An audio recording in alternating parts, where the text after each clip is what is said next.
Building on top of what we've learned about if statements, let's also talk about relational operators and logic operators. So relational operators are the different operators we use to ask our yes or no questions. These are basically the ability to ask if two things are the same, or not the same, or greater than, or less than. So we're comparing two things in all of our expressions, and sometimes it can be shortened, and sometimes we can write it all out together. So these are the relational operators. We can ask if two things are equal to each other. We can ask if one thing is not equal to the other thing. So for example, number 1 is not equal to number 2. We can ask if one thing is less than the other thing, or one thing is greater than the other thing, or one thing is less than or equal to the other thing, or one thing is greater than or equal to the other thing. So these are our options. Note that with the comparison operator, the equality operator here, it must be two equal signs, and this is true for most modern programming languages. So when we use the 1 equal sign, that's an assignment operator, like setting the number equals 13. Here, the equality operator is two equal signs. If you're comparing if two things are equal, your equal sign needs a sequel. This is the not operator, so we use the exclamation point to mean not in most programming languages you'll probably use.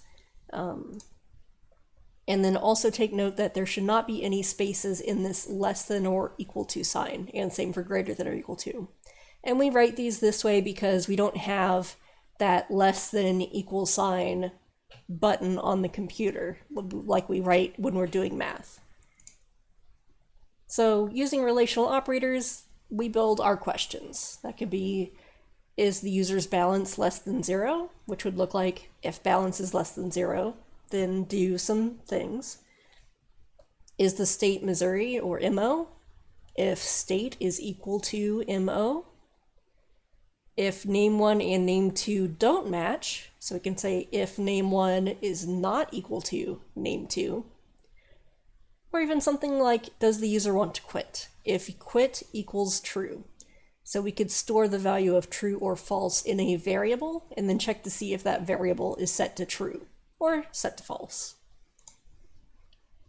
So we use these operators to compare two things. We can compare a variable with a hard-coded or literal value, or we can compare a variable and a variable. So here we have if balance, the variable, is less than 0, a literal. We've hard-coded this, so this is a integer or float literal. Here is state and Missouri, so this is a string literal we're hard-coding in here. And then we can have something like this, where we have two variables. Is name1 variable not equal to name2 variable? So as an example, go ahead and try to figure this out. We have two variable values. Total cats is 4 and total dogs is 2. And tell me whether these are going to be true or false as their results. So we have, is total cats greater than total dogs? Is total cats less than total dogs? Is total cats equal to total dogs? And is total cats not equal to total dogs? So go ahead and pause and just write these down, and then I will give you the answers. Okay, so the results, since total cats is 4 and total dogs is 2, total cats is greater than total dogs. It is not less than total dogs. It is not equal to total dogs, but it is not equal to. Total cats is not equal to total dogs. Here's another example. Total cookies is equal to 7, and total children is equal to 7. So what will be the result of total cookies greater than total children? Total cookies less than total children. Total cookies is equal to total children. Total cookies is not equal to total children. Total cookies is greater than or equal to total children, and total cookies is less than or equal to total children. Go ahead and pause and write down your answers, and then I will give you the solutions. Okay, the results here, since these are the same number, they are not greater than each other or less than each other, so both of these are false. They are equal to each other, so this expression is true. Again, they are not equal to each other, so you have to think of this as a double negative. If we ask, is 7 not equal to 7? That is false. That statement is false, so the result here is false. Now, we can ask, is it greater than or equal to? Since total cookies is 7 and total children is 7, it is true that total cookies is greater than or equal to total children, and vice versa for less than or equal to. Since they're both 7, total cookies is less than or equal to total children. Okay, let's also look at logic operators. So when we want to put together two or more questions in our statement, such as we want to execute some special code only if this one thing and that other thing are true, then we can use these logical operators to write questions like this. So some example questions would be, is the user's balance greater than 0 but less than 100? So we would say if balance is greater than 0 and balance is less than 100. Is the state Missouri or Kansas? If state is Missouri or the state is Kansas. If name 1 isn't name 2 and name 1 isn't name 3. So maybe we were looking for a match to see if that person has the same name as two other people, one or the other. And does the user want to quit, and have they saved? So if quit is true and saved is true, then perhaps we can quit the program because we've already saved and they want to quit. So in these cases, we use the logical and logical or operators to add Boolean expressions together, putting multiple questions together in one big question. So let us ask two conditions at the same time. If we have cheese and we have bread, then we can make a grilled cheese sandwich. Otherwise, just be hungry. So with an and in the condition, we can only make a grilled cheese sandwich. This is only true and it only executes the internal code if both of these conditions are true. Both have to be true. You can only make grilled cheese if you have cheese and bread. So for instance, if we have cheese and we have bread, this will execute. But if we have bread, but we don't have cheese, we cannot make a grilled cheese sandwich. We need to do the else case, which means we'll just be hungry. If we have cheese, but we don't have bread, same thing, we cannot make a grilled cheese sandwich. And if we don't have cheese and we don't have bread, then clearly we cannot make a grilled cheese sandwich. So there are 4 total results that can happen when we're comparing two variables together. So in this table, this column is the state of whether we have cheese. This state is whether we have bread. So it's possible that we could have both cheese and bread at the same time, or we could have cheese but no bread, or we could have no cheese but we do have bread, or we could not have cheese and not have bread. These are all of the possible states. So then the last column is our question. Basically, if we have cheese and we have bread, then we can make a grilled cheese sandwich. So make a grilled cheese sandwich? Well, this is true, this is possible, only when we have cheese and have bread. We cannot make a grilled cheese sandwich if we're missing one of the ingredients or both of the ingredients. So this is how an AND operator works. With the OR operator, it lets us ask if the first condition is true, or the second condition is true, or both are true at the same time, then we can execute the special code. So for that, at least one of these sub questions needs to be true. If both of them are false, then it will be false, but we don't need both to be true at the same time. It can be one or the other, or both. So for example, if we have cookies or we have cake, then I will eat dessert. If we don't have cookies, but we do have cake, I can still eat dessert. If we have cookies and we don't have cake, we can eat dessert. But if we don't have cookies and we don't have cake, then we cannot eat dessert. I will be grumpy. So then here's this table. Here's our, do we have cookies? Do we have cake? So here we have both cookies and cake, or we have cookies but no cake, or we have no cookies but we do have cake, or we have no cookies and we have no cake. So we can have dessert as long as one of those are true, or if both are true, then we can choose or have a little bit of each. It's only false. We can only not have dessert if we don't have cookies and we don't have cake. Okay, there's one more logical operator, but it doesn't combine two questions together. It only works on one question by itself. It's the logical not operator. So the not operator negates the result of the question we're asking. This might feel a little bit weird, a little bit backwards, but for instance, let's say if we had an if statement saying, is the program done, then we would want to quit. But we might want to check the other condition. If is the program not done, or we can phrase it as, is it not true that the program is done, then we can do some other code. And that can be useful in some cases. So we prefix our Boolean expression with the not operator. Then if that expression is true, then the whole result is false. And if the expression is false, then the whole result is true. So done. If we're done, then not done is going to be false. If done is false, then not done is going to be true.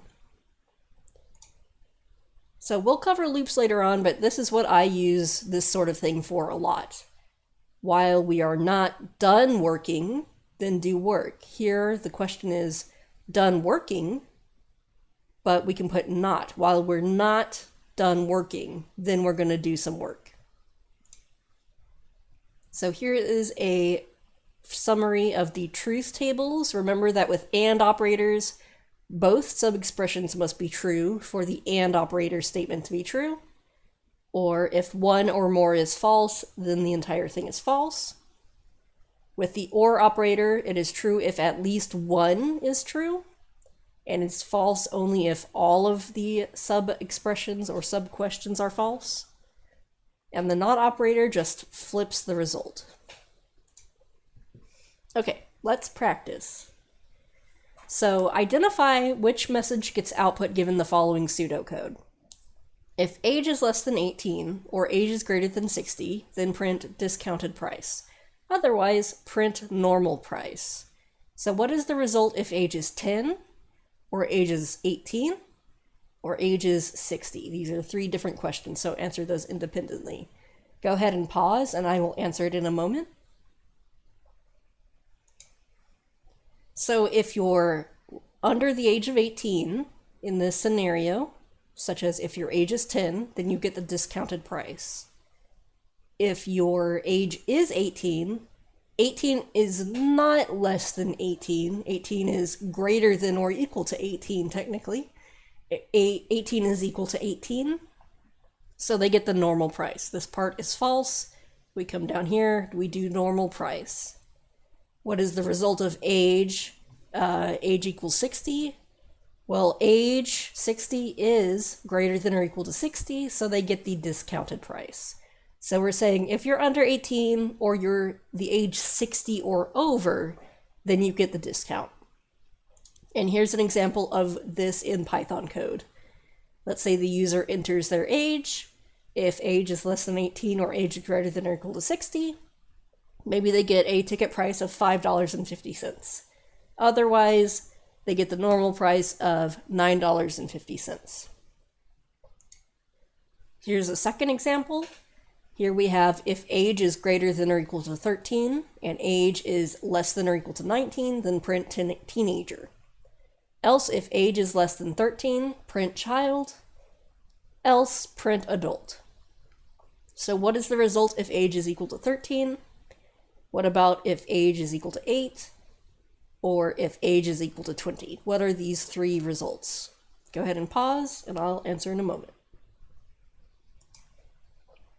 So if the age is 13, they are a teenager. If the age is 8, then this first one is false, because greater than or equal to 13 is false. Now, the age of 8 is less than or equal to 19, but since this first one was false, this whole thing is skipped. So 8 is less than 13, that's right. We display child. If age is 20, it is greater than 19, so this is false. 20 is not less than 19, though it is greater than or equal to 13, but they have to both be true. Next we check this. 20 is not less than 13, so it's not child. So we go to the last one, else, print adult. So for 20, the result is adult. And here's an example of a Python program here. Enter the age. If age is greater than or equal to 13 and age is less than or equal to 19, print teenager. Else, if age is less than 13, print child. Else, print adult. Okay, last one. Let's say we have two Boolean variables. These are just storing true or false in them. So we have if printer has ink and printer has paper. So this is a shorthand version. If you just see the name of the variable, it means this is a true-false variable and it's either going to store true or false. If we write it like this, if printer has ink, implicitly that's going to be if printer has ink is true and printer has paper is true. So we don't have to write out the equals true for these specific variables. So if printer has ink is true and printer has paper is true, print document. Else, print printer error. So what's the result if printer has ink is true and printer has paper is true? Or the second scenario, printer has ink is false and printer has paper is true. Or the third scenario, printer has ink is true and printer has paper is false. Or the fourth scenario, printer has ink is false and printer has paper is false. Go ahead and pause and write down your answers and I'll go over it in a moment. Okay, so we can only print the document if we have ink and we have paper. So print document is displayed if they're both true. If we don't have ink but we do have paper, we still can't print, so printer error. If we do have ink but we don't have paper, we still can't print, so printer error. And if we don't have ink and we don't have paper, then we still have a printer error because we just definitely cannot print. So here is the example of the Python code. I just added some values, so printer has ink is equal to true here, printer has paper is equal to false, and it would give us printer error if I ran this code.